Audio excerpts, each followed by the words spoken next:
Hello बच्चों, कैसे हैं आप लोग। आई होप कि आप सभी अच्छे होंगे। मैं आपके सामने आज फिजिक्स में जो मैथ की ज़रूरत पड़ती है उसका पहला लेक्चर आपके सामने डिलीवर कर रहा हूँ। ठीक है, तो बिना समय गंवाए हम बात करेंगे फंक्शन की। ठीक है जी, कि फंक्शन क्या होता है। देखिए, कैलकुलस का पोर्शन है और जो मैथमेटिक्स में काफ़ी जरूरत पड़ती है इसकी, और साथ ही साथ में फिजिक्स के अंदर भी ये बहुत ही एसेंशियल है। ठीक है, तो हमें कुल मिला के बात है कैलकुलस के बारे में बात करते थोड़ी सी यहाँ पर। ठीक है जी, तो हम लोग बात करेंगे फंक्शन क्या होता है। देखिए बच्चों, जैसे मान लो सपोज दैट आपके सामने मैं लिख दूं यहाँ पे कि y is equal to x, y equal to x. तो आप इसके बारे में क्या सोचेंगे, आप इसके बारे में क्या सोचेंगे। ठीक है, तो देखिए जरा मेरी बात ध्यान सुनिएगा। देखिए इसमें y क्या है, y is the dependent variable. ठीक है, और x क्या है इसमें आपका, x है आपका इसमें इंडिपेंडेंट वेरिएबल। वेरिएबल क्या होते हैं बच्चों, जिनका वैल्यू हमेशा समय के साथ बदलता रहता है, उसे कहते हैं वेरिएबल। ठीक है जी, अब y is equal to x, ये एक रिलेशन हो गया।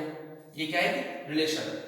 तो इस इंडिपेंडेंट x और इस डिपेंडेंट वेरिएबल y का जो रिलेशन है उसे क्या बोला गया, ये क्या है, एक रिलेशन है। तो इस रिलेशन को क्या बोलते हैं बच्चों, इसे बोलते हैं अपन फंक्शन। तो function is nothing but, math वाले बच्चे सुन ले और जो बायो बच्चे पढ़ते हैं वो भी सुन ले कि फिजिक्स के अंदर कैलकुलस का बहुत ज्यादा यूज होता है, ना चाहते हुए भी आपको उसको पढ़ना पड़ेगा। ठीक है, परंतु मैं आपको एकदम बिल्कुल सिंपल भाषा में इसको समझाऊंगा। ठीक है ना, आप समझिए अच्छे से।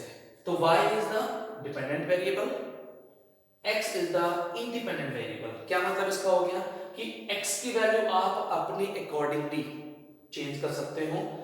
ठीक है ना, और जो y होगा वो x के अनुसार चेंज होगा। यानी कि y जो है वो x के ऊपर डिपेंड करता है, इसलिए y is the dependent variable, और x आपका हम खुद चेंज करेंगे या इसकी वैल्यू खुद रखेंगे, इसलिए क्या आपका इंडिपेंडेंट वेरिएबल है। यानी कि x की वैल्यू कुछ भी हो सकती है, परंतु y की वैल्यू x पर डिपेंड करेगी। तो इसलिए y is the dependent variable और x is the independent variable. Okay जी, और इस y और x यानी कि डिपेंडेंट और इंडिपेंडेंट वेरिएबल के बीच में जो रिलेशन होता है उसे कहते हैं अपन फंक्शन। उसे क्या बोलते हैं अपन, फंक्शन बोलते हैं। ठीक है, तो इस फंक्शन को हमें क्या करना है, यहाँ पे डिफरेंशिएट करना है। मैं यहाँ पे आपको पहला लेक्चर लूंगा डिफरेंशिएशन का, और उसके बाद में फिर आगे चलेंगे अपन इंटीग्रेशन की बात करने वाले हैं। ठीक है ना, तो धीरे धीरे हम आपको लेक्चर डिलीवर करेंगे 15-15, 20-20 मिनट के, ताकि आपको मैथमेटिक्स की इतनी जानकारी हो जाए जो कि फिजिक्स के लिए एसेंशियल है। ठीक है जी, और जैसे ही आप इसमें महारत हासिल कर लोगे तो फिर मैं आपको मैथमेटिक्स भी पढ़ाऊंगा 11th का भी और 12th का भी 1 by 1। ठीक है ना, वहां पर भी मैं आपको लेक्चर डिलीवर करूंगा। तो वहां पर हम फंक्शन के बारे में डिटेल बात करेंगे। Function is a very big chapter, ये आईआईटी जेईई के लिए बहुत ज्यादा मार्क्स इसमें से आते हैं, और ये मान के चलिए कि जिस बच्चे को कैलकुलस में फंक्शन समझ में आ गया, रिलेशन समझ में आ गया, उसके लिए कैलकुलस बहुत इजी हो जाता है। ठीक है जी, ओके, तो हम उसमें ना जाते हुए अगली बात पे आते हैं। तो मेरी बात सुनिएगा फिर से एक बार कि y is the dependent variable, x is the independent variable, इन दोनों का जो रिलेशन होता है उसे कहते हैं फंक्शन। ठीक है, तो चलिए देखिए, अगर मान लीजिए मेरे पास कुछ ऐसा लिखा हुआ है कि y is equal to x power n, ये मेरे पास एक फंक्शन है। ठीक है, और मुझे बोला कि आप इसको डिफरेंशिएट करिए। तो बच्चों डिफरेंशियल तो करें इसका, परंतु किसके रेस्पेक्ट में करें, तो ध्यान रखो हमेशा कि हमेशा डिपेंडेंट वेरिएबल का डिफरेंशिएशन होता है हमेशा इंडिपेंडेंट वेरिएबल के रेस्पेक्ट में। तो यानी कि y का यहां पे क्या होगा, डिफरेंशिएशन होगा x के रेस्पेक्ट में। ठीक है, इट इज ऑलवेज हमेशा डिपेंडेंट वेरिएबल का डिफरेंशिएशन होता है या फिर इंटीग्रेशन भी हो सकता है, ठीक है ना, किसके रेस्पेक्ट में होता है, हमेशा इंडिपेंडेंट वेरिएबल के रेस्पेक्ट में होता है। बात समझ में आ रही है आप लोगों को? ठीक है, तो इसका साइन क्या होता है बच्चों, डिफरेंशिएशन का साइन होता है डी बाई डी एक्स। अब इसमें dx क्या है जरा समझ लो उसके बारे में। dx क्या होता है, dx का मतलब होता है it is a very very small value, it is a very very small value. मतलब क्या इसका हुआ, मतलब इसका ये है बच्चों कि dx का मतलब होता है it is a very small value, it is approach to zero but it is not equal to zero. ठीक है जी, ds का मतलब क्या होता है, dx is a very small value, infinitely small होता है ये आपका जीरो का अप्रोच करता है परंतु जीरो के बराबर होता नहीं है। ठीक है, तो देखिए जरा इसको मैं कैसे लिखूंगा, dy by dx क्या मतलब इसका, इसका मतलब है y का डिफरेंशिएशन x के रेस्पेक्ट में। तो इसको लिखेंगे d over dx into x power n, ये हमारा फार्मूला बन रहा है बच्चों, बेसिक फार्मूला।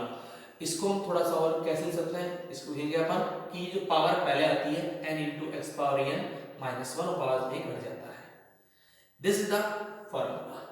ये क्या बच्चों, dy by dx is equal to n into x power n minus 1। n is what, n is the power of independent function, n is the power of independent function।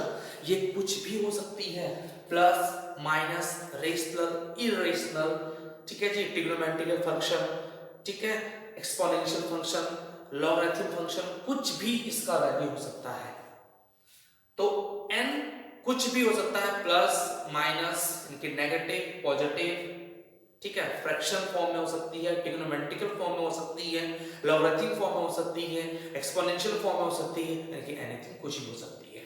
ठीक है जी, अब मैं इसका question लेता हूं आपके सामने। पहला क्वेश्चन लूंगा मैं, जैसे मान लो आपको दिया कि y is equal to x की पावर 3, इसका वैल्यू कितना होगा, तो आप लगाइए अपना फॉर्मूला, ये वाला फॉर्मूला यहां पे अप्लाई कीजिए फटाफट से, लगाइए dy by dx is equal to d over dx, जहां पे y वहां पे रख देंगे अपन, x पावर 3 रख देंगे वहां पर, और बस फिर फॉर्मूला क्या कहते हैं हमारा, पावर पहले आ जाती है, पावर पहले आ जाती है, यानी कि पावर कितनी होता है यहाँ पे, n की वैल्यू कितनी है, n की वैल्यू है 3, तो 3 पहले आ गया।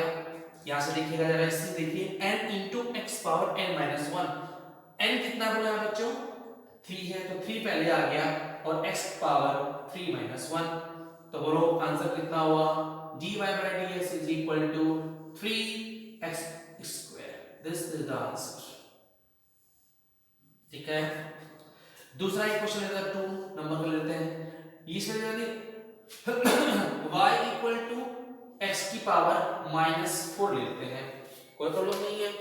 ठीक है, this is equal to, that is dy by ds again is equal to, क्या लेंगे बताइए यहाँ पे, n पहले आ जाएगा, या यूं करते पहले एक लाइन बढ़ा लेते हैं, d over dx x की पावर -4। ठीक है जी, चलिए dy by dx पावर पहले, बोलो n कितना यहाँ पर, n है -4 की बात, तो -4 यहाँ पे आ जाएगा ये मल्टीप्लाई में, और x की पावर -4 और -1 पावर में से घट जाता है।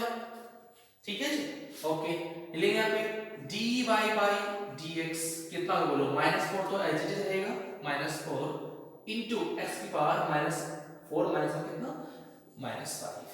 This is the answer, note it. फटाफट से इसको आप नोट कर लीजिए प्लीज, फिर इसमें आगे बढ़ेंगे अपन। ठीक है जी, नोट हो गया, इसको रब कर देते हैं। ठीक है जी, ओके जी, आयो सर में आ सबको, इसको रब कर देते हैं। ठीक है, चलिए जी, रब किया। एक क्वेश्चन और लेते हैं, जैसे मान लो आपके सामने क्वेश्चन आए y is equal to x की पावर -3/4, ये आपके सामने क्वेश्चन आ जाए तो कैसे करेंगे। चलिए कोई बात नहीं, नेगेटिव है और साथ में आपका फ्रैक्शन नंबर भी है।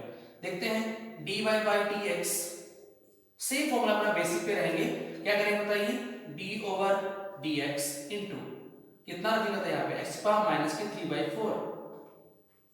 ठीक है जी, ओके। अब देखिए यहाँ पे n कितना है बच्चों, यहाँ पे n आपका -3/4। ध्यान रखिए इस चीज का, फ्रैक्शन नंबर है और साथ में माइनस भी है।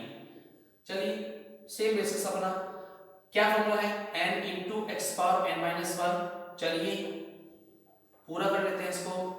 n बोलो कितना बच्चों, -3/4 x n-1 -3/4 -1। ठीक है ना, dy by dx बच्चों बोलो कितना हो जाएगा, -3/4।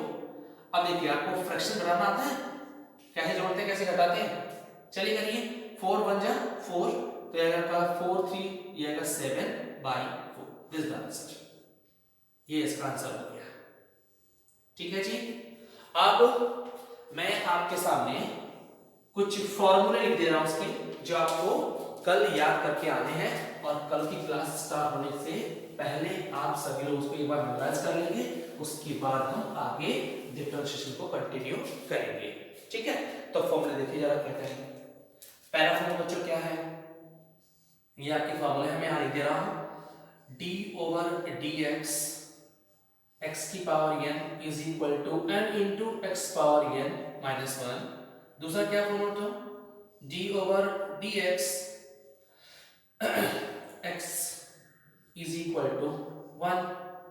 तीसरा d/dx e की power x equal to e की power x। 4 d/dx into log base ex is equal to 1/x। Fifth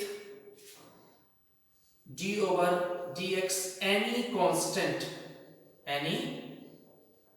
constant, ठीक है जी, इक्वल टू 0। कांस्टेंट मतलब कि केवल कांस्टेंट होगा, यहां पर कोई इंडिपेंडेंट वेरिएबल नहीं होगा, ये ध्यान रखेंगे। अगर कोई कांस्टेंट इंडिपेंडेंट वेरिएबल के साथ आता है मल्टीप्लाई में, तो उसको डिफरेंशिएशन करते समय एज इट इज रखा जाता है। लास्ट में मैं आपको क्वेश्चन कराता हूं इसका, ठीक है, घबराइएगा मत। ओके, नंबर 6 क्या है बच्चों, this is equal to d/dx। अब आप करेंगे trigonometrical functions is equal to cos x, सबको याद करने हैं, इनके बिना काम नहीं चलने वाला है।